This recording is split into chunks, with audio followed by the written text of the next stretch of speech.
Welcome to the next session, Fashion Technology Responsibility. This session is organized by the project Re-FREAM. It's a Start Lighthouse project. In the next 1.5 hours, I will first briefly introduce you to the Re-FREAM project. Then we will hear a keynote from Nina Wienhardt called Uncomfortable Clothes. And afterwards, we will see the final presentations of 3 Re-FREAM artists.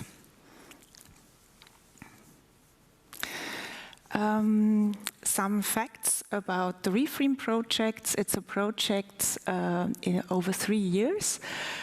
We organized 2 calls, and in these 2 calls, we invite 20 artists.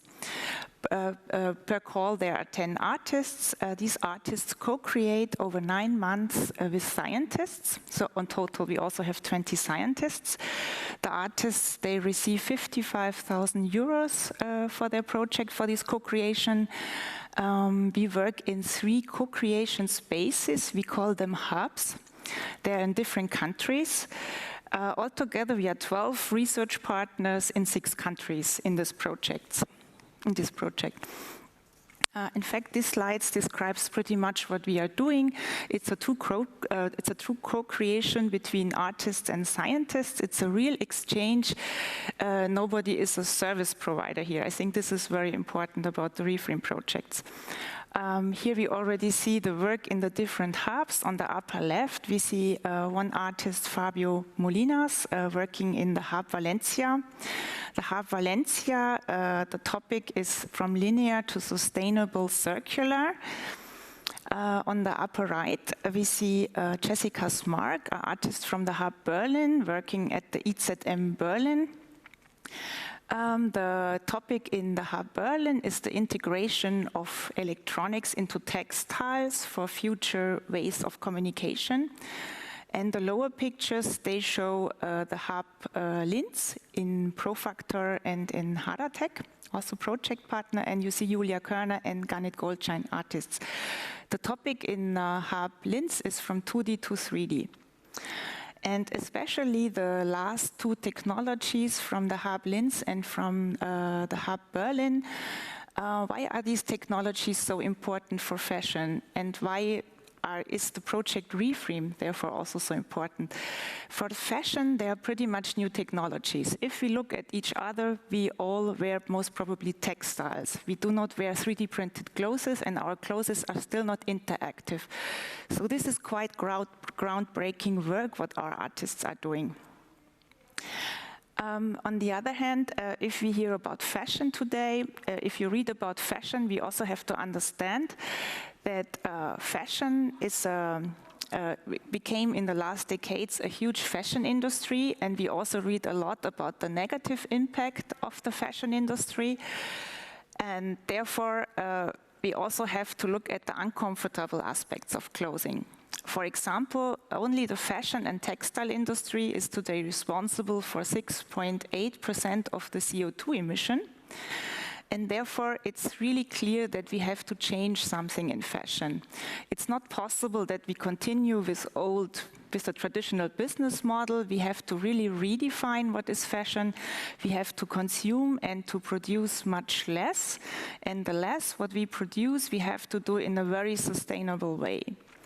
And therefore, for us, it's also important here in the Re-FREAM project to look at the uncomfortable aspects of clothing. And for this, I would like to introduce Nina Wienhardt, also a colleague of mine from Fashion and Technology, who will introduce us a talk series, what we have at Fashion and Technology in the autumn, called Uncomfortable Clothes. Hi, Nina. Hello, Christiane. Thank you for your introduction. So my name is Nina Wienhardt. I'm the assistant professor at the Department of Fashion and Technology at the University of Art and Design here in Linz. And today I'm here to tell you about Uncomfortable Clothes, which is a series of talks we initiated and which will start today with a keynote by Otto von Busch. Fashion and Technology, or FAT as we like to call it, is an unusual program. It's a program with an emphasis on contemporary fashion design. Plus, as the name indicates, there's a technological side to it too. Technology, however, is not only regarded as a tool for production, but also, and equally important, as a tool of thought, of reflecting upon the system of fashion and about the society that enables this system, but also about how to change the system from within the society it produces. Technology should not just make us more efficient. It should not kill our fantasy.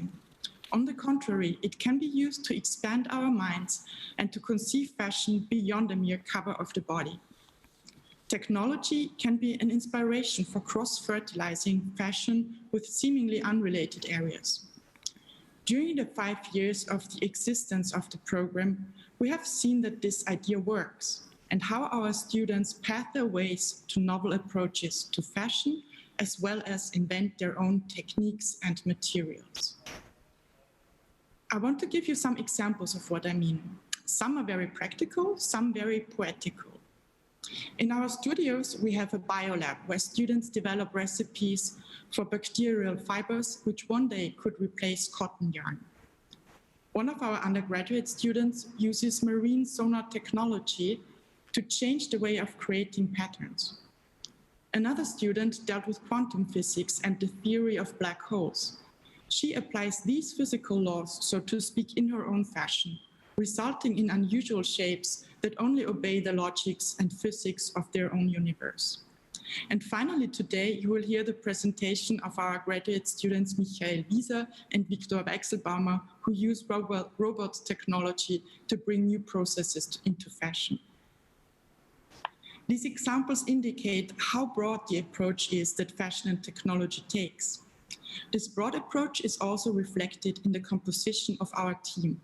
There are, of course, experts from all areas of fashion, but there are also, no less important, programmers, industrial designers, performing artists, and I myself, for example, am a media art historian. As a teacher, it is important to me that students not only train their mechanical skills, but also train and open their minds. So I show them how artists, authors, musicians, and activists approach their topics, and very frequently, how they relate to social problems. By giving examples from outside the fashion universe, I want to teach them to learn to see and perceive the world that surrounds us from different perspectives and connect them with each other. I want them to see structural problems that are so accepted that they have become almost invisible. We discuss how fashion tends to be highly normative and reductive, very often restricting people's lives and opportunities. And this is how uncomfortable clothes came into being. When you think about clothing, the last thing you want it to be is uncomfortable. And yet, in a fast fashion world, it has become difficult to find garments that aren't. Clothes are sewn by children. Fashion workers' labor conditions are inhumane. Fabric dyes pollute and poison rivers and water reserves. Fashion dictates how our bodies have to look like. Technologies discriminate by skin color. We have become so used to all of this and so accepting of all the unfairness that comes with it. As a second skin, clothing acts as a membrane between us and the uncomfortable truths, the conditions of Western-centered civilization. Fashion implements and affirms unsustainable conditions. But as well as fashion can be oppressive, it can also be a liberating force, a sign of protest, a symbol of conscience and awareness. I said it before, we want our students to learn to look and to face the problems that are lying blatantly open in front of us, as well as those that are hidden in a device's source code. We want to teach them how to deal with and transform the system they chose to work in. We want to give them examples of creative disobedience, of playful resistance, of thinking and doing otherwise. In the beginning, I said that nobody likes to wear uncomfortable clothes. Now I would like to adjust this initial statement and say fashion has to become even more uncomfortable. It has to speak the uncomfortable truths and ask uncomfortable questions. What codes is the system of fashion based on? How can it be hacked? How can fashion become uncomfortable? To address these questions, Uncomfortable Clothes brings together different perspectives and voices of and around fashion. We have invited former fashion workers, feminists, activists, hacktivists, artists, designers, fashion theorists, as well as analog and virtual personae. Over the course of the semester, we invite one speaker every month. And today we are happy to welcome our very first speaker, fashion theorist and hacktivist Otto von Busch. His presentation will start right after this panel at 5:30 on Zoom. And I will post the link to his presentation in the chat window on your right side. So here's the link, and the presenter is Otto von Busch, and the start is 17:30. Oh, sorry, 17:30. So, and with this, I would like to close my presentation. Thank you all for listening, and hand the mic back to Christiane. Thank you. Thank you, Nina, for your introduction to the talk series Uncomfortable Clothes. I hope that a lot of you guys are joining us this evening at 5:30 to listen to Otto von Busch. I think he's really a forward thinker for our branch. I think this keynote introduction also made clear that in fashion we have to much more take into account socio-economical aspects.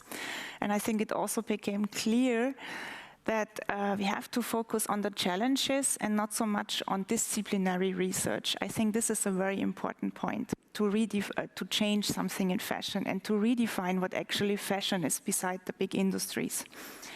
One important aspect in speaking about this is urban manufacturing. This is a very important aspect in Re-FREAM, urban manufacturing. It means that the production is part of a local environment, and this is exactly what our hubs are about in Berlin, in Valencia, and in Linz. I said before already the specializations in the hub Berlin, it's about integration of electronics. And here I also want to present you now the 10 Re-FREAM artists. In the hub Berlin, we have 3 artists working. It's the team Witzens, it's Giulia Tomasello and Jessica Smart. Giulia, we will hear afterwards. She will present her final work. In hub Berlin, it's very interesting. I mentioned that the co-creation is very important in an urban manufacturing context. In fact, in Berlin, the co-creation is a lot with the user. It's here? The co-creation in Berlin, it's a lot with the user. And the team Witzens, for example, they also describe themselves as inclusive designer. You can also find more information about those projects which are not presented online. It's called Lovewear, and in fact they develop smart underwear for people of all abilities to self-explore and enhance intimacy and sexuality. And this shows also it's a very responsible way of working with technology. The other project from Jessica Smart, it's called Connect Style, and she developed, she wants to change what is health care. So she developed a garment which stimulates several senses at the same time to heal better stroke patients. So it's all around, also around the well-being and the user in the center of the project. In the hub Linz, as I mentioned before, we work from 2D to 3D. The body is a complex three-dimensional body, and all textiles what we wear is two-dimensional. And the 3D printing technology actually has a lot of potential to directly cover a three-dimensional body. In Linz, we have the artists Julia Körner, Garnet Goldstein, and Yokai. We will hear Yokai later. And in Linz, it's actually a lot of co-creation between artists and scientists. Garnet Goldstein, she's a lot debating craft. What is traditional craft in fashion? This means a lot of handwork. traditional crafts, sewing, stitching, embroidery, if you think of haute couture.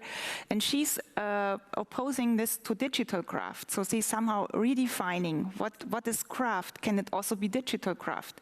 And Julia Körner, she's very well known. I am sure most of you know her project. She's inspired by nature pattern and tries to put them in algorithm. So it's clear that they need to co-work a lot with the scientists. And this is, in Hub Linz, I think it's very interesting that the artists, they scientifically look at their work, but also the scientists, they get an artistic view on their technology. So it's also a very interesting exchange in Linz. In Hub Valencia, as I mentioned before, it's from linear to sustainable circularity. We have 4 artists actually working in the Hub Valencia. It's Fabio Molinas, Yuan Song, Elizabeth Chaillot, and Jeff Montes. Fabio we will hear just afterwards. And the project from Jeff Montes, for example, it's also very interesting. In fact, in Hub Valencia, they co-create a lot with nature. Jeff Montes, he developed a special fiber, and the garment, what he develops out of the fiber, is reacting to nature. He puts the garment outside, and the form comes with reacting with nature. Also Fabio Lumias, we will hear him, he works with nature. Yuan Yong, in fact, they take biodegradable waste and cook new materials. And Elizabeth Chaillot, she adds somehow a 4th layer to her garment so that the user in the end can redefine the garment if he wants to change, if he's not happy with a certain design anymore. This brings me now to introduce Fabio Molinas. We will show now his final Re-FREAM project. In the Hub Valencia, it's very interesting if we speak about circularity. In fact, in fashion, we talk a lot about the endlessness of resources. We consume at the moment so many clothes that we are quite sure we do not have enough resources in the future to keep up with this. Earth doesn't have it. So Fabio Molinas, he starts with waste. He takes waste as the resources, and I think this is a very contemporary approach.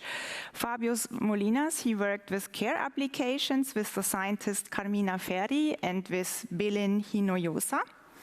Fabio is actually a multi-awarded industrial designer from Sardinia. Today he works in Madrid in innovation projects related to product, interior and strategy design. His passion is to find new ways of using materials, concepts and products. He is interested to give materials a twist of their normal uses. Within Re-FREAM, he creates a new vegan material from cork industrial waste, the cork powder. And now, please enjoy the final presentation of Fabio.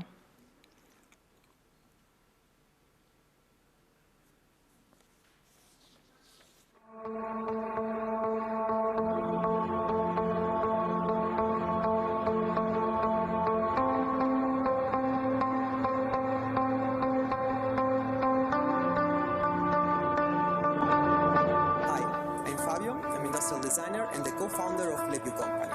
We provide eco-fabrics and vegan skin for fashion and design sectors, introducing new application of cork waste in a more ecological way. Hi, this is Carmina Ferri. I am the founder and CEO of Care Applications company. We are a technological partner within the Re-FREAM project. We make research and development in ecological processes and equipment for garment finishing. Always caring about the client, the final product, the quality, and the environment. We are in the circular economy as we reuse existing washing and dyeing machines to optimize and modernize them, thus bringing improvement, versatility, and technology. Hello, I'm Belén Hinojosa. I'm industrial design and textile engineer. Part of Care Applications' work is to develop new collections. We work together with the customers in order to solving problems and optimizing processes for a more sustainable and innovative products. Hello, I am Romano Campese, Care Applications CTO, and this is our laboratory. Together, also with ITEX, we developed a new range of eco-materials from stopper industry leftovers, providing a much more animal-friendly alternative and a more ethical material that protects the environment. I came across this idea because I paid attention to a specific industrial sector, which highly contributes to global warming. In fact, the fashion industry is the second most polluting activity in the world, because it is responsible for 20% of the global waste of water and the 10% of the greenhouse gas emissions. In the last 9 months, I had the possibility to improve the characteristic of the material and design the production process to scale it up and be on market by the beginning of 2021. Cork is a noble material that is extracted from the cork oak, which works as CO2 sink. It cleans the air, and it's important it's harvesting because the more you harvest, the faster it cleans the air. Actual cork companies used to incinerate this powder they don't use for the other production. So all the dangerous gases produced from the combustion and the CO2 that has been previously reclaimed from the plant are released again to the atmosphere. So the implementation of this powder residue provides a greener option for buyers and users when choosing a product to buy, due to its origin and process applied. Avoid from the beginning CO2 additional emissions, since the residue doesn't need to be treated before it uses.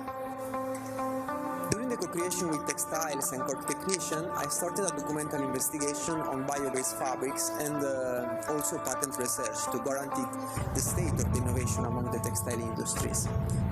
Tests conducted with various techniques such as nanoembolization, lamination, coupling, spray, fouling and flock have shown advantage and also restriction of the state of the material at the beginning of the project. So from there, through laboratory practices, the performance of the material has been improved. I think that all industrial sectors which provide products and services for people have to embrace creativity and also non-conventional thinking when creating new concepts for consumer goods. I believe that art and technology collaboration are currently the perfect match to boost innovation in every sector. In the development of the project, I pay attention to important aspects that became the core values of the entire project. These are the environmental sustainability.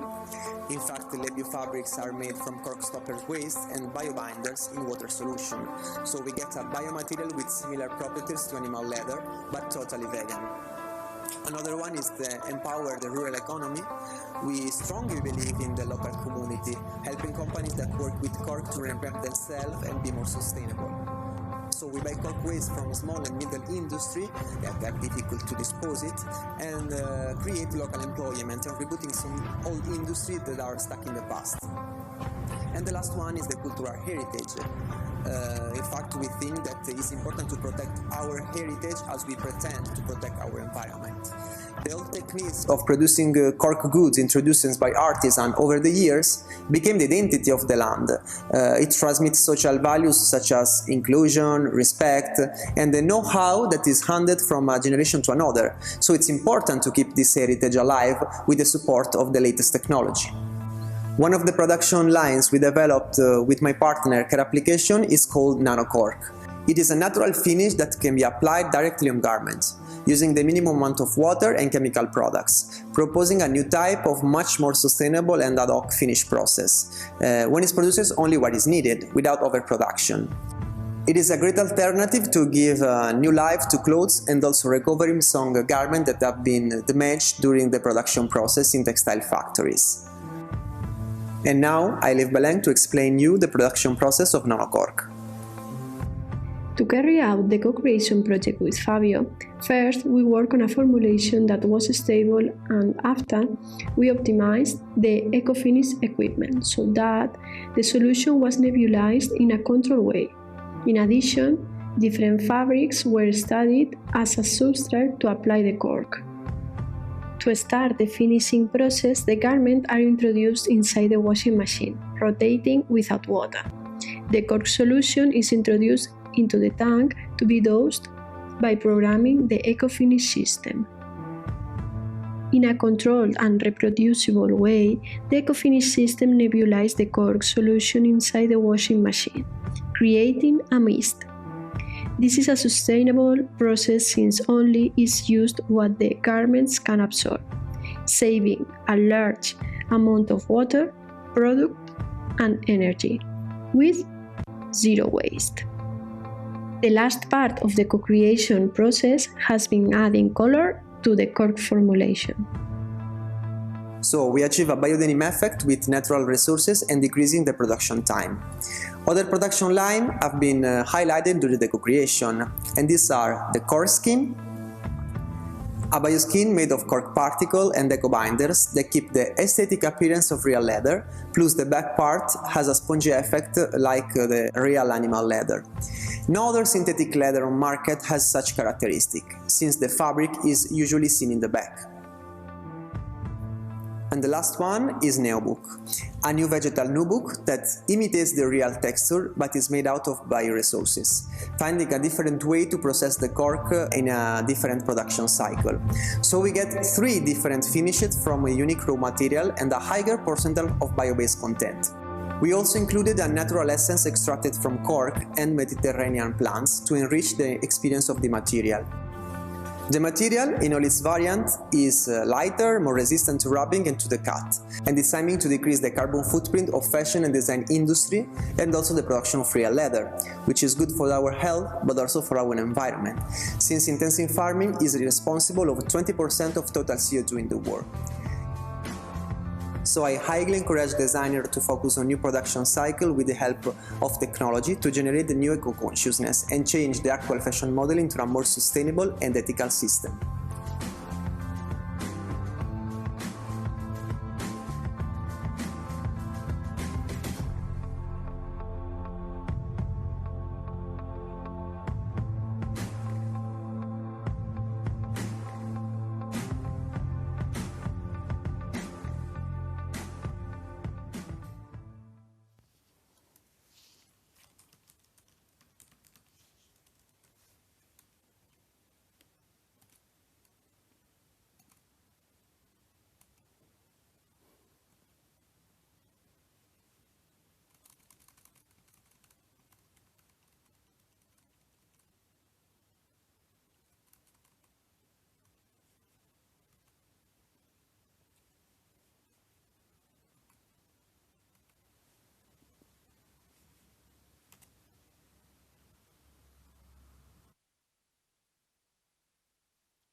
Welcome. Welcome.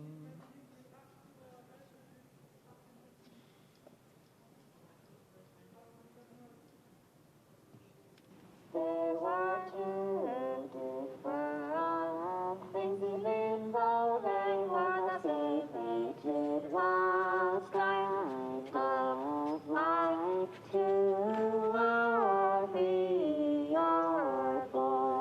It turned out to be the same hair color. In fact, it was this last emotion erode dirt in his lap, his shoulders, rags of his shirt he pulled off. However, device to protect him from the wind pulled him underneath his coat, which is nice and puts him into some nasty nightmares. What could possibly raining?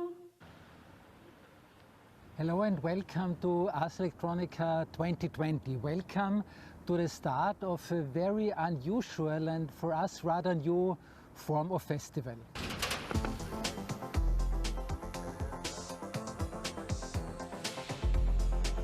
A festival that itself has grown into a huge global network of festivals.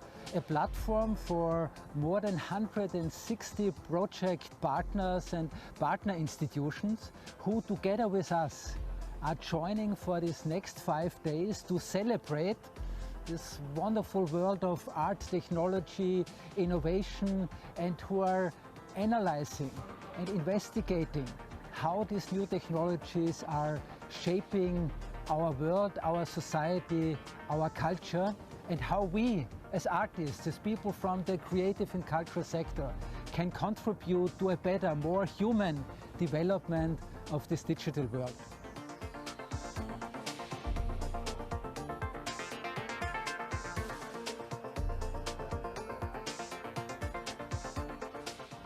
Of course, it has been very much due to the circumstances of the global corona crisis and lockdown that very soon it was clear to us that Ars Electronica this year would have to happen in a completely different way. We would have to go online, of course, something that for Ars Electronica and many of our partners in the digital world is a very usual thing, but none of us has ever made this endeavor, ever gone into this risk of really trying to not only broadcast your own content, not just putting up a local festival and then send it out to the world, but creating a platform where we are not presenting, but sharing, where we are getting in dialogue and communication, in exchange and in interaction. And I think this is one of the most important things that we can do and that we have to do.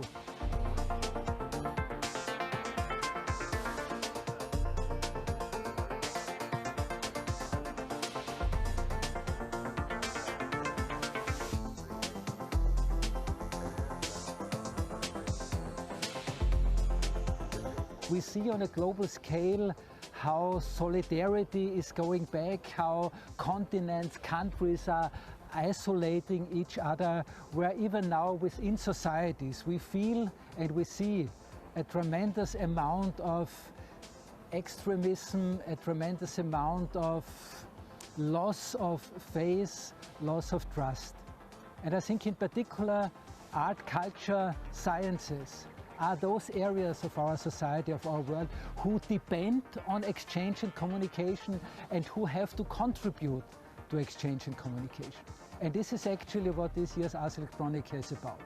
It's not so much about the topics that we are discussing, which are of course very important, but the real topic, the real theme of this year's Ars Electronica is the network. A network that we created all together, a festival that is not a festival from us here in Linz, for you, for the audiences, but a festival that we are doing together, coming together, doing together, working together, talking to each other. I mean, these are the inspiring things of a festival.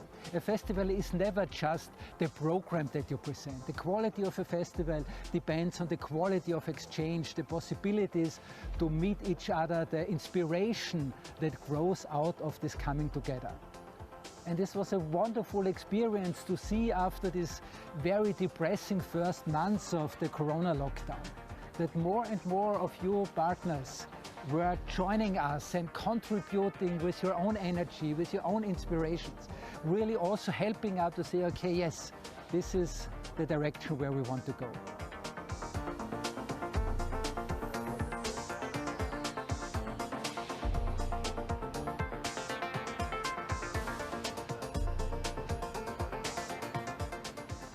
We are here on the main square of Linz, the city that has a long tradition in transformation. A transformation that is coined by industry, by other circumstances, but also by the culture and by the arts.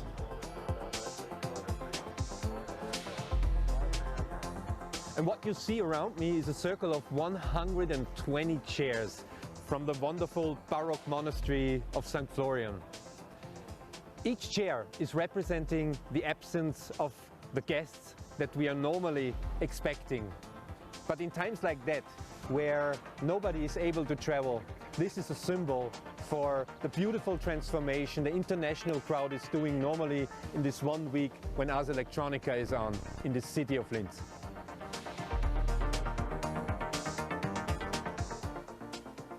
Ars Electronica 2020 in Silicon Valley, Linz, Oslo, Belgrade, Montreal, Czechia, Riga, Barcelona, Auckland, Osaka, Seoul, Australia, Yamaguchi, Adriatic Sea, Porto, New York, Athens, Moscow, Paris, London.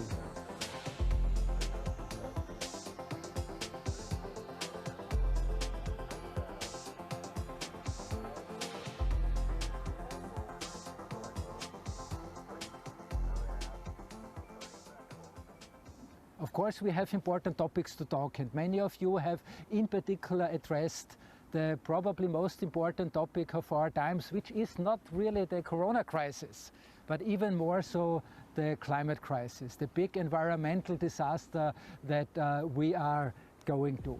And it's exciting to see how many artists, cultural activities are addressing this topic right now.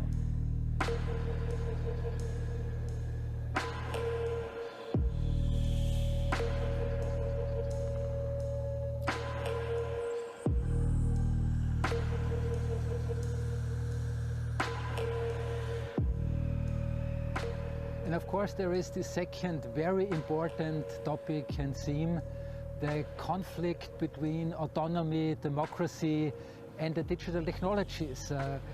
Will democracy even be able to survive in the age of social media and artificial intelligence? Will we be able to develop a new understanding of the importance of our autonomy, of our self-determination as an important part to contribute again to that way how we are developing this digital world. The digital world is, as we all know, no longer just a technical infrastructure.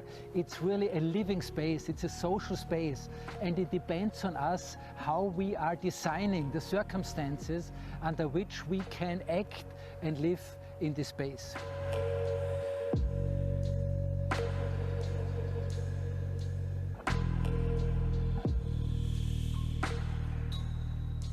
And we see, of course, these dramatic activities all over the world. We see the huge protests in Hong Kong, we see the big problems in Belarus, we see the problems in many European countries, and of course we have the huge turmoil going on in the US in front of this big election campaign that is going on.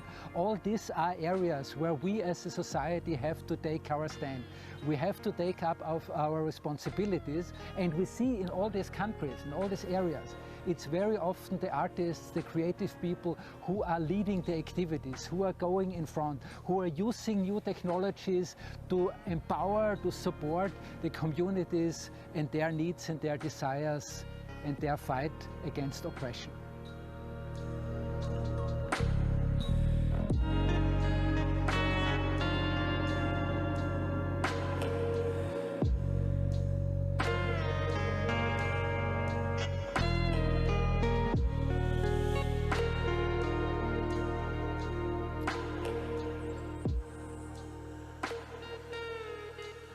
So these are some of the things that will be strongly in the focus of these 5 days. There will be wonderful concert events, performances from many of your countries. There will be exciting views where we can see interesting collaborations of artists and scientists doing new types of research and not only investigating the way how our world is changing, but contributing to it. Art is taking action. This is a very inspiring and very hope-giving development that we could strongly see. In particular, in one of our huge program areas, the Ars Electronica. We have wonderful and exciting prize-winning projects in the Ars Electronica, in the Starts Prize of the European Commission. These are all projects that really have the power to lead the way for not only here, for us in Austria, but I think for all of us globally. So please take all your energy, your excitement with which you were helping to put these 5 days together. Take it along through the next 5 days. Let's make all together a wonderful and strong festival, a network of festival that is carried on by all of us. And thanks for your contribution.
Welcome back to the session Fashion, Technology and Responsibility. I hope in between you enjoyed the video of Fabio Molinas and the contribution of Gerfried Stocker. So welcome back now. I would like now to introduce the next artist from Hub Linz, and therefore I have a little story. In fact, around 12 years ago, I worked on a European research project in FP6 called Leapfrog. This was a really huge research project with over 23 million budget, with 35 partners, a lot industry partners from fashion. And one of the goals of this project was the robotic sewing. It was an automation of the whole garment development process, but there was also a section about robotic sewing. And I'm still in contact with people from that time, and until today, we do not manage to sew a suit or garments with a robot. There are some solutions, but in a larger series, it's still not possible. But in the Re-FREAM project, we have the Yokai Studio team, and what they manage, it's really impressive. They manage this in an urban manufacturing way, and they manage this because they put the design in the center of their project. So the next project, what we see is Yokai Studios. Behind Yokai is Michael Wieser and Viktor Weichselbaumer. They collaborated with Profactor, with Sebastian Zambal, and with Haratec Guillaume Clément. And Michael and Victor both, they have a background, an artistic background, but also a technology background. And they combine their knowledge to create garments in an automated, local and sustainable way through the use of industrial robots. And the long-term goal is a robot-based automated manufacturing system, which enables the local production and customized clothes.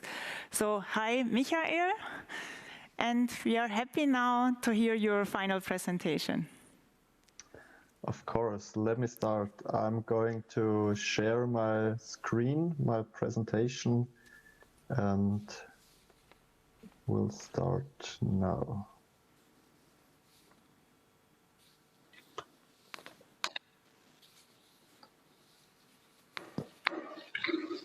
Okay, hi again everybody. My name is Michael Wieser. I'm one of the founders of Yokai Studios, a small startup based in Linz, and I'm happy to be here today and show our Re-FREAM awarded project, Rethink Manufacturing. So why do we need to rethink manufacturing? As many of you may know, the fashion industry is the second most polluting industry in the world. Employment conditions are not very good. Employees are mostly located in low-wage countries. The European Union and other Western countries outsourced most of the manufacturing of textile goods and lost the know-how to produce them. And they are dependent on open import ways. Bulk production also led to a huge amount of clothes floating on the market, and most of them don't even get sold and get thrown away before they get sold because there are too much, so it's not sustainable at all. We at Yokai Studios, we think the solution will be a digitized and automated urban manufacturing solution where humans and machines work together to produce on-demand and personal clothes. This will lead to affordable local clothing. This will strengthen European competitiveness, extend local value chain, and in our opinion, it will lead to a more sustainable and more durable consumption of clothes. Our vision is a fully integrated production line, which ideally fits into a shipping container to shift production where it's needed. Our vision is also based on 3 pillars: a fully integrated software pack, a smart pattern construction, and a unique joining technology, the so-called Loma bond, which was created in co-creation with our tech partners Profactor and Haratec during the time of Re-FREAM. Let me talk a little bit more about the co-creation and the Loma bond, because we had to test a lot of different materials, we had to test a lot of different methods, and therefore we teamed up with Profactor and Haratec. With Profactor, we did dispensing on textile. With Haratec, we focused on FFF printing on textiles. And with our third tech partner, EMPA, we then tested the samples created in order to figure out which method is most promising and which method should be adapted onto our or into our robotic prototype, into our machine prototype, which was used to produce the final demonstrators in the end. Let me introduce to you now Guillaume Clement, R&D engineer at Haratech. He will talk a little bit about Haratech's part in the project. Thank you, Michael. So hello everyone, Guillaume Clement here.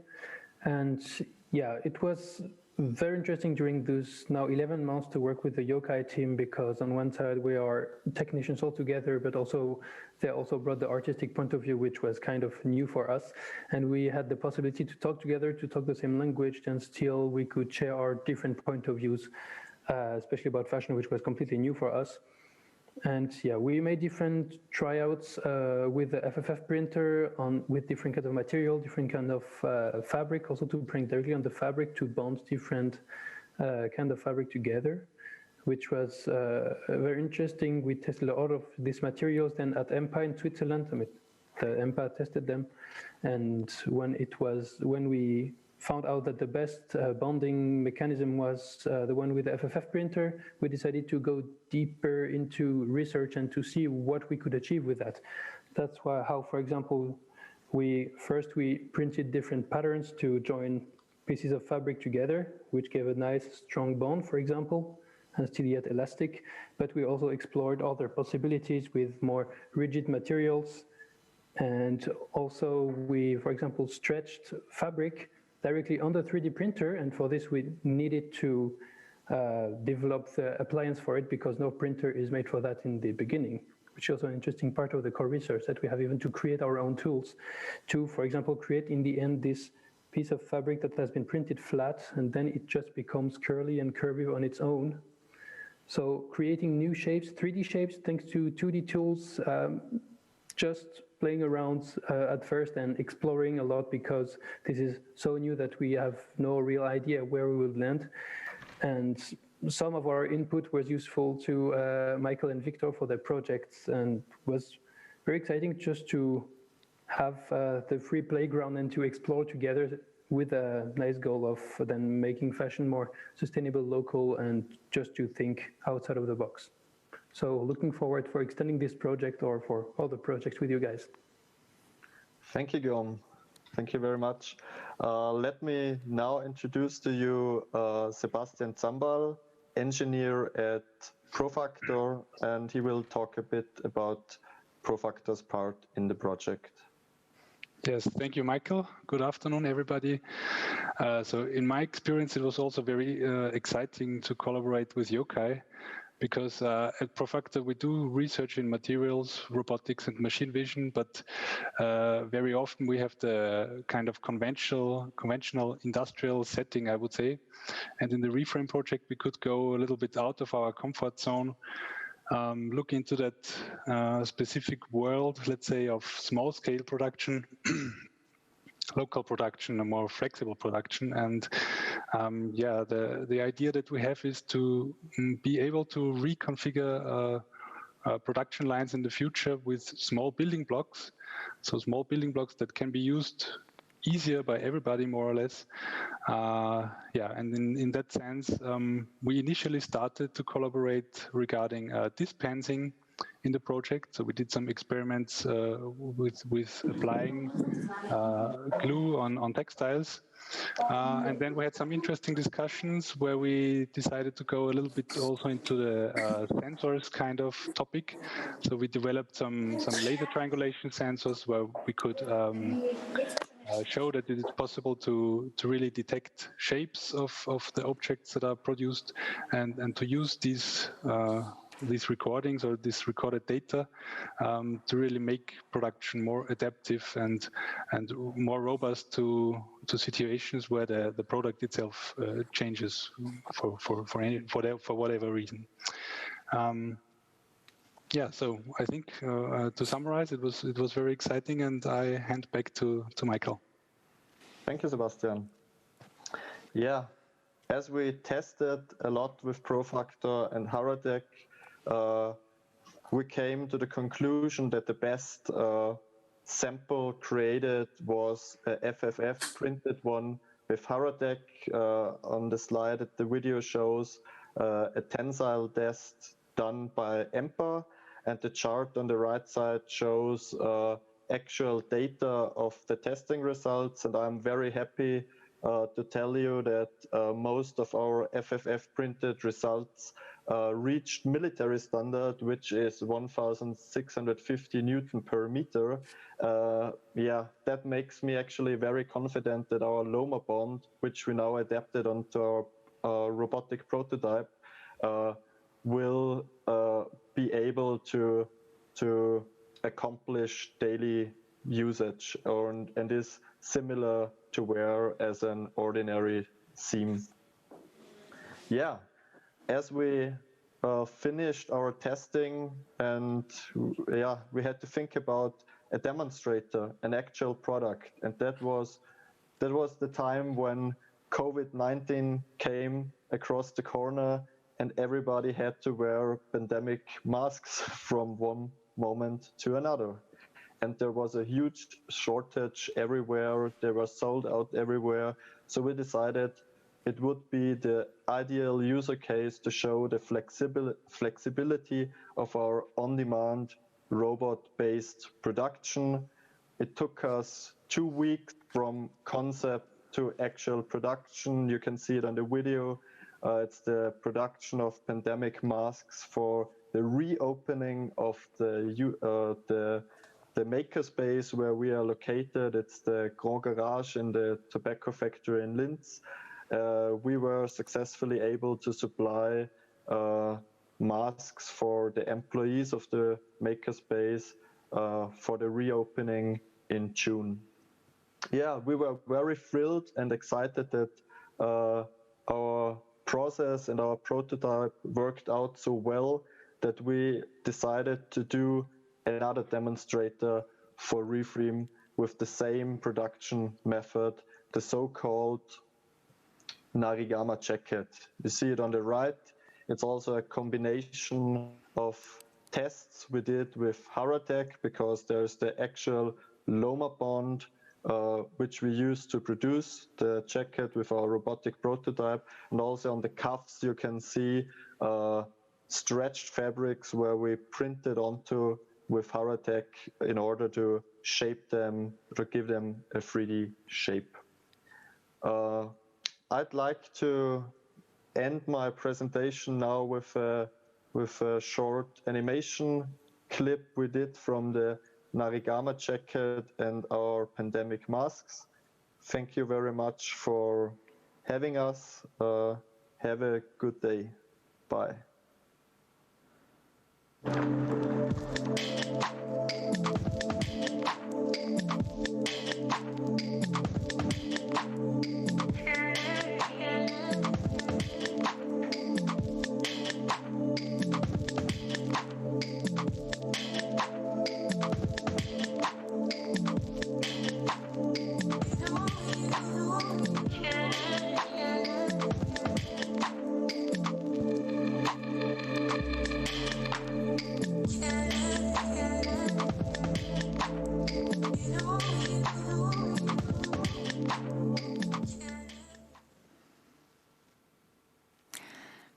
Thanks to Michael, Victor, Guillaume and Sebastian for this presentation. Now we come to the final presentation of one artist from Hub Berlin. If we think of electronics and textiles, it's a lot about optimization. We know a lot of examples from the sports industry. They capture all kinds of data to improve, to perform better. In fact, it's with regards to fashion, the integration of electronics and especially the interactivity, I think it's the most unexplored. For fashion, it's really a new design element, and Giulia Tomasello with her project, she goes really a different way. That's why I'm really happy for this contribution here. The team, Giulia Tomasello, the team, she worked together with the Fraunhofer IZM, with Christian Diels, and Alma team, in fact, is Giulia Tomasello and Tommaso Busolo, who is here with us. Giulia Tomasello is trained as an interaction designer. Her aim as a designer is to innovate women's healthcare, combining biotechnology and interactive wearables to sparkle critical conversations in feminine hygiene and the surrounding taboos, to raise awareness and provide alternatives to intimate self-care. So hello, Giulia and Tommaso. Hello everyone. Okay, so welcome. So it's me, it's Giulia Tomasello. I'm an interaction designer. Was based in Berlin until last week to develop the last prototype of Alma. And with me there is Tommaso Busolo, which is the technical and scientific part of the team, and he's a material scientist and actually like finishing his PhD at the University of Cambridge. So today we are gonna share with you the last development of Alma and what we have been doing with the support of Re-FREAM and at Fraunhofer IZM. So Alma is a wearable biosensor that monitors the pH in the vaginal fluids, and that it will aim to empower females by let them know in their body. So I'm gonna start with a small little trailer of a documentary that is gonna be online very soon. It's a collaboration with a collective of females called Connecting Females, and it really kind of also gives the feeling of the whole co-creation process that we did in these last 2 months in Berlin and in the last 11 months since October. Posso dire di conoscere il mio corpo molto bene a causa delle patologie di cui soffro. Unfortunately, when we were growing up, from my cultural background, they don't talk much about the body, about the female body. 如果有这样一个成熟的产品出现的话，大众会对女性的生理健康不会再是那种闭口不谈。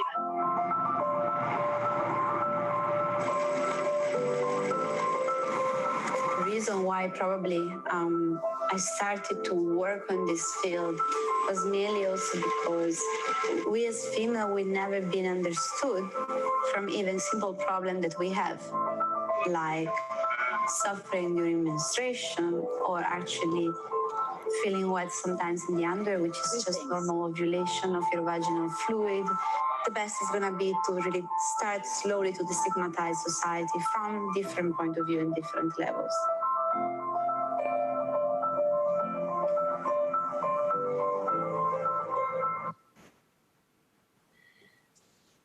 Okay, so Tommaso, you can introduce Alma. Hi everyone, I'm Tommaso, I'm the scientist behind Alma, and today I'm going to start talking to you about like why we started this project and also what the technology really is. Like this project, it started with Giulia and I getting together and having a conversation, and when she brought up like her problem about female health, it's sort of, we thought that so many females experience this, that we must do something about this, and we thought of how can we use technology to address these problems. And the more we looked into it, the more we understood that actually the problems that Giulia was experiencing were actually more common than we thought. 75% of females experience vaginal infection at least once in their lifetime, and 8% of this have recurrent vaginal infections. The big problem in vaginal infections is that there are two types, a fungal and a bacterial infection. And the treatment for each of this is completely different. The important part is understanding which infection each female suffers, but females often don't do this properly because there is a cultural stigma and a taboo around speaking with a doctor or with a pharmacist about their intimate health. So often these things go like unnoticed or so like ignored. So we built a smart underwear that is able to monitor vaginal fluids in order to tell females which kind of infections they have. And all this data can be easily visualized using an app on their phone. This project has been in collaboration with Fraunhofer IZM, EMPA, and the Carnarian Lab at the University of Cambridge. Since the beginning, we thought a lot about the sustainability of our product, as is in Re-FREAM scope. So with Fraunhofer, we worked a lot on different concepts, different designs. And we settled down for a modular design where the technology is embedded into the gussets of the underwear, where the pH sensor is located, and then the data is transmitted through some conductive wires to a small case where the electronics are kept, that is placed in the elastic band of the underwear that can be easily removed when washing is required. The prototype has wireless communication, and we're soon adding wireless charging too. So we're trying to make it as sustainable as possible because we see all the limitations that current fashion technology has, especially towards the environment. The textile-based pH sensor is actually one of the most novel parts of our project because we have created a pH sensor that is normally on a plastic or on a hard surface into a textile form. Our sensor is made of 3 different layers that is placed in the gussets, and the first layer is a moisture absorbing layer where the fluid is initially captured. Then the fluid passes through to the second layer, which is the functional layer where the pH is measured. And then we have a third layer, which is a hydrophobic layer that sort of keeps all the fluid onto the sensor and avoids any leak. And this was done in collaboration with EMPA. We've done a lot of we've done testing on these materials. The other part that sort of make Alma possible are the electronics. So we work with Fraunhofer to use novel technologies such as WISP, which is this microprocessor and other electronics in it that are able to wirelessly charge and transmit data through like a small, very small chip that can be easily integrated on the side of the underwear on the elastic band. And we've tried different types of antennas. We have an embroidered antenna as well as a text PCB antenna that you can see here on the left to sort of see what strategy works best to integrate electronics into textiles. And this big wheel that you see here, it's sort of like the underpinning process, underpinning framework that we've used when making decisions about our product, because we want to consider the people, the planet, as well as the business side and the design side of Alma, so that we can create the most useful solution for females. We are trying to go beyond what is currently done in female technology. Like, we are trying novel technology, and we know that these are just our first steps. We are excited because we see the potential of this, but also we started to recognize more gaps in female technology. In particular, we've done a lot of research trying to understand where can we add value with Alma, and which other conditions do females experience that are underserved. So we looked at 3 different things. First, how can we improve vaginal infection detection? Second, we looked at heavy menstrual bleeding, which is a condition where females experience a large volume of blood, which is very hard to quantify, and doctors often don't really understand or believe females when they report this. And then finally, we're looking at menopause. And this is a particularly interesting topic because the world demographic is aging, as well as like technology doesn't consider this a very interesting or sort of attractive field. So we really want to bring something novel into this. So Alma is moving forward. There are many directions, and we are excited to share them with you. As you can imagine, we were not only me and Tommaso, or mainly not only me in Berlin. And actually, through Re-FREAM, we managed to build a team of quite many people that I will show you later. So this in particular is the co-creation process that happened in Berlin at Fraunhofer IZM from July until August, when I was available to travel again. And you can see that we have been really trying to use different departments as well, which it was quite a curiosity to really go from the textile lab to the chemistry lab to really develop the old sensor, especially because Tommaso was supposed to code the sensor, but in Cambridge everything was stuck at the moment. So me, Christian, Dils from Fraunhofer at ZM, and actually Tobias Schmidt, we really developed the coating of the sensor as a new technique. And then with Raphael, the electric engineer, Robin, the product designer, and Max, which is also another mentor from Fraunhofer, we really try to co-design together the whole system, also from an eco perspective point of view, as Tommaso was mentioned with the planetarium. And the main co-creation part that we developed is the participatory design that we did with females. So we prepared a project in a laboratory called Alma Meets Flora, which looked like two women meeting up, but actually it's Alma the sensor meeting the vaginal flora.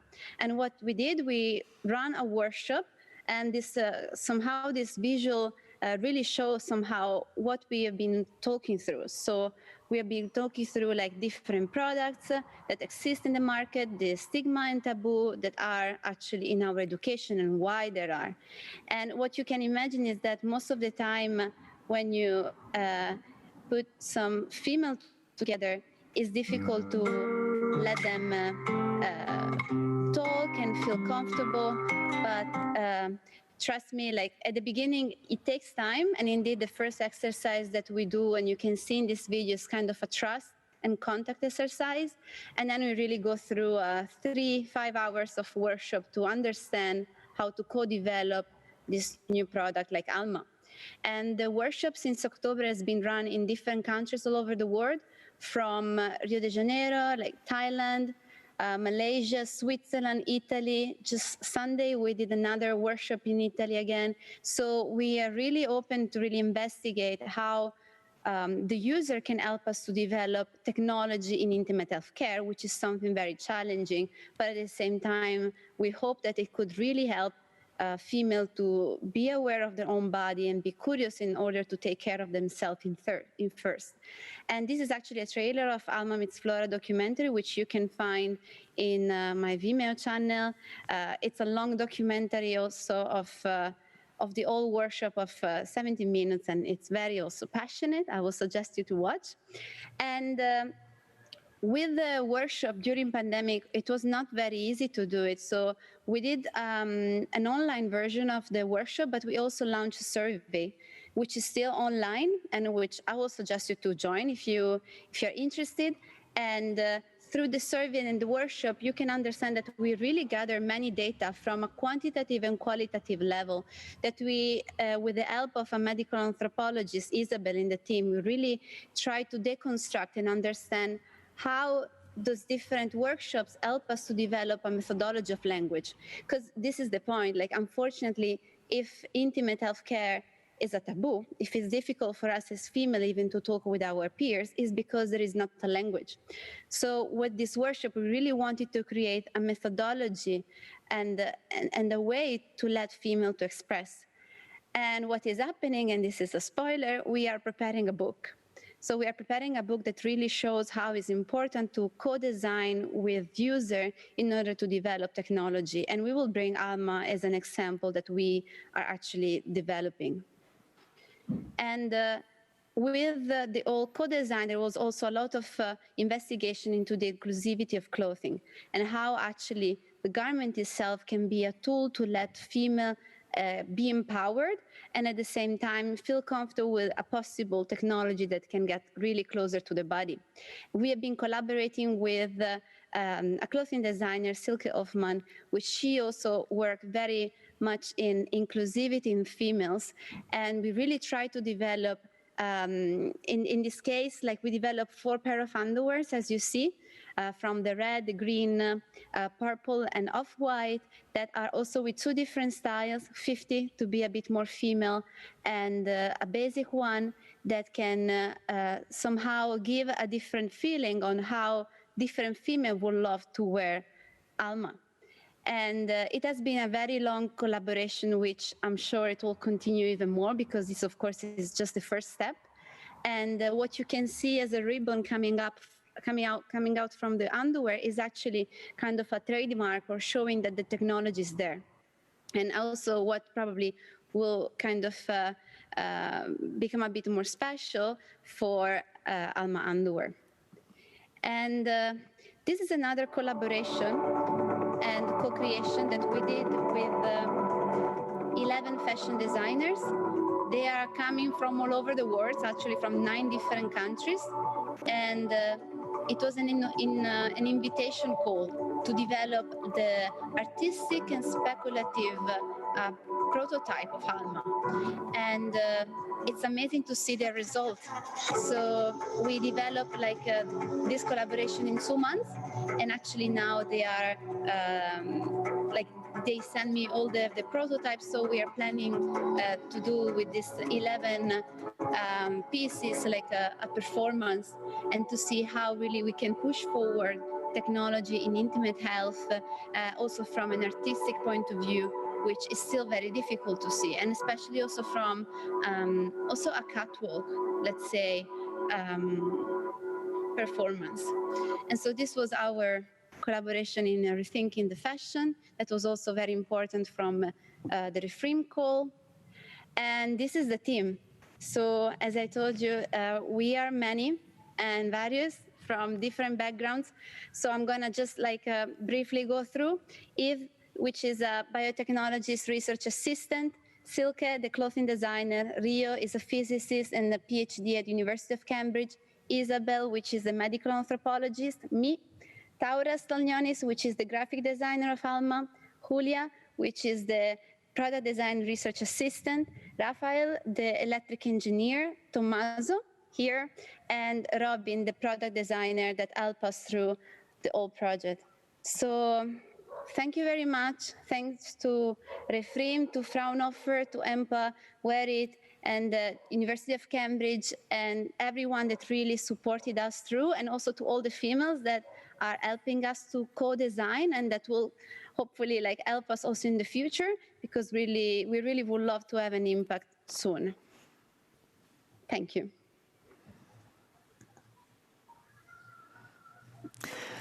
Thank you very much to all of you for presenting your final work.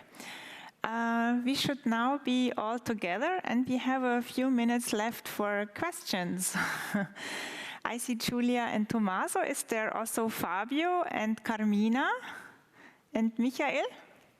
Otherwise, we start with you, Giulia. Yeah, everybody's here. Is Fabio here? Carmina is here, and Fabio should be here as well. As we have not met Fabio and Carmina in person yet, is Fabio coming? Otherwise, I start with you, Carmina. Fabio is here. Hey. Thank you also for your video contribution, Fabio and Carmina. I have a question to Fabio. What was actually the biggest challenge for you to develop the cork leather? What was your experience? Hola. Hello, everybody. Can you see me? Sorry. Yes, we see you, Fabio. Okay. Yeah, everything fine. What was the question? What was the challenge? What was the biggest challenge for you to develop this cork material? Because I think it's really amazing how you started from a waste product to have, for me, a product ready to market. It looks like this to me. Yes. Well, the biggest challenge was to use the technology and to find the perfect process in order to use this powder, which is useless in its natural state. So we did with IPEX and care application a lot of tests, and also we blend technology in order to stabilize this waste, these particles, and make them more elastic and also resistant, because remember that is a waste that normally is burned, and it has no any values, how to say, characteristic, and so it's basically a filler for something. But with the help of biobinders and also other kind of technologies, and also the temperature that is very important, we could transform and make at the end this particle suitable for stretching and also inking and coloring. So for me, the most stressful part was the research and development part, that was never ending, because before to find the right composition, we did like hundreds of other tests. So it was a never ending, but at the end, we found the perfect composition to be stable and be produced, because the big challenge was also the industrialization, because I used to do it at home. That was in a way, but then when you jump to the providers and also to the technology, to the industry, it totally changed. So this project was very good. The program also was very good, because we could fill this gap between art and industrialization, which is always what is missing, no, in a design world. So yes, we did it, and we still are improving the material, but the most difficult was to transform it in something that is usable, basically. Yeah, it's really impressive to what you arrived in developing this material. And Carmina, because we speak here about savings to traditional processes, so in the development, if you compare what you do with the cork material, the treatment, how much are your savings to traditional processes? How much sustainable is this process? Well, hello to everybody. Well, it's really a big jump, because, well, first we had to work, as Fabio said, with the formulation, then if this was sprayable or not. After we try our technology to nebulize, and as was shown in the video, the nebulization system creates a mist inside the washing or dyeing machine, with the garments rotating. The garments are absorbing slowly the particles, so we only apply what the garments are able to absorb. So we are saving a significant quantity of water, chemicals, energy, and also in the water treatment plant, because we are not discharging anything. So if we would compare hypothetically the system, applying the cork in bath or by nebulization, we would save about 90% of water, 85% of energy. Chemicals, we are talking about 85%, and also in water treatment, 90% water. So it's significant savings. Now, very interesting. I really hope that now you can go next step and bring it on the market. I think it looks really ready and interesting. But if we speak about sustainability, there are the traditional sustainability aspects with regards to material. But there's also a social way of sustainability. So my next question is a little bit for Michael and his team.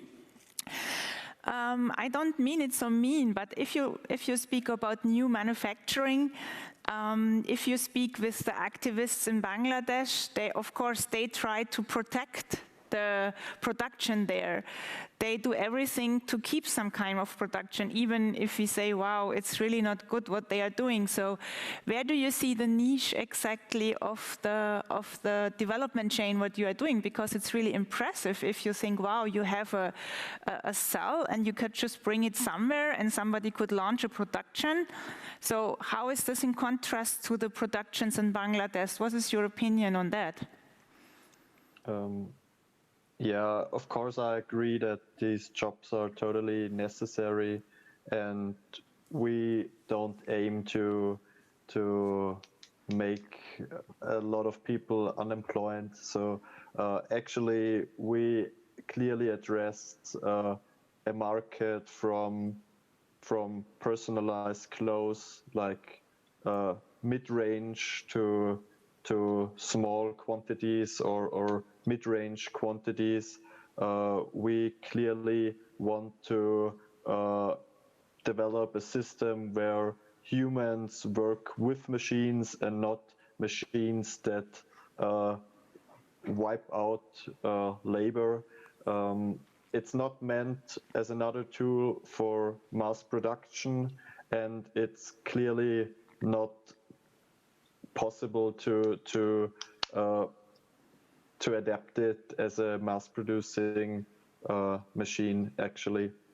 So we clearly position ourselves in the niche of co-working machines and humans, empower small and mid-range sized labels or individuals to produce their products. And yeah, I think no worries at all that we are not working on making people unemployed. So it's the future in a way. Now I think it's really a very contemporary approach. And maybe to Sebastian and Guillaume, what do you think from the development of the material? How far are we from a kind of production for really bringing it on the market? Could you already put this to really produce garments? Because we also have the impression you made tests and it's already quite ready. Guillaume, I think you are the... I had no idea to whom I asked. Yeah. Okay. Yes, we have solutions that are working. We have found correct combinations of materials and process that are working indeed.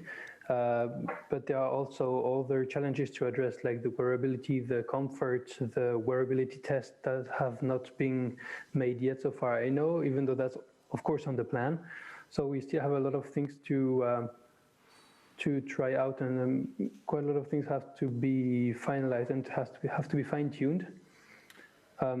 So I'd say that in 1 year it will be too early, but in a few years I think it's then much more thinkable that it's a possible way to go. The other question is also that it needs to find its place on the market, right? Because it's nice if we have an awesome product, but if nobody wants it, then it's just for nothing. So also the mindset of the users and the sellers and the fabricants have to change and to be worked on, I'd say, so that these technologies with its advantages can then go to the more open market and can find its place in the broader audience. So from the technique, I would think that the rough lines are, roughly it's ready. It needs to be fine-tuned, as I said, but then you have a whole bunch of other parameters to take into consideration for an access to the market. And maybe for Sebastian, do you also see potential? I mean, Linz is not really the fashion area. It's not a fashion capital, far away. But do you see potential also like for Profactor to have more projects in this direction? These production cells for fashion application, is this something you concentrate? Mm-hmm. Yeah, definitely. So this reconfiguration of production machines, let's say, or components that can be reused, I think that's very interesting. And we're also looking a little bit into this whole machine learning topic. And I think that's, This is only starting now. I mean, everybody's talking about it, but it's there are some obstacles where you need to really bring that technology to the market and make it available for a large number of people. So, like for example, if we're talking about machine learning, you need a lot of training data, which is sometimes for niche applications. It's very difficult to have. So there are lots of training data for things like people tracking, skeleton tracking, that's well known, but there is a lot of training data for that. And for niche products, it's difficult to get that data. And yeah, we have some ideas on how to do that using partially artificial data and things like that, so that we can also bring that technology to a niche application. Super. Actually, we are already running a little bit out of time and we have a very tight schedule, but I want to also ask Julia, what are the next steps for Alma? Well, we briefly mentioned them in the presentation. Physically, we are now producing a book, which is really going to show all the analysis that we have been running through from the Alma workshop, Alma Meets Flora workshop and survey, and that really shows how a project like Alma could impact different females over the world and how. So maybe for some of them, the product could be the best solution. For others, maybe a more digital educational platform that can really actually impact them first in the educational level and then let them understand how a technological product can also be useful. And from a more bigger perspective, we noticed that Alma is becoming really a space for empowering female through technology. So technology is going to be our tools, and the methodology of language, so the education is also going to be another, the way that we will create this awareness for women, for females. So we are just excited, I have to say, because we want to continue, like we enjoyed the time at Fraunhofer like a lot, because it was a sprint, like in 2 months, we really developed a lot and we are very, very happy. So we are now looking for further opportunities to really bring forward like the educational section, the research, scientific research, but also the all technological development. Very interesting. I really wish you a lot of success for the future of your projects, and I hope we keep in touch in the Re-FREAM family, Starts family. Finally, I would like to thank everybody who was listening the last 1.5 hours, and thanks especially to the European Union, also the Starts initiative to finance this project. I think for fashion, it's really an important step to have this research, to renew fashion.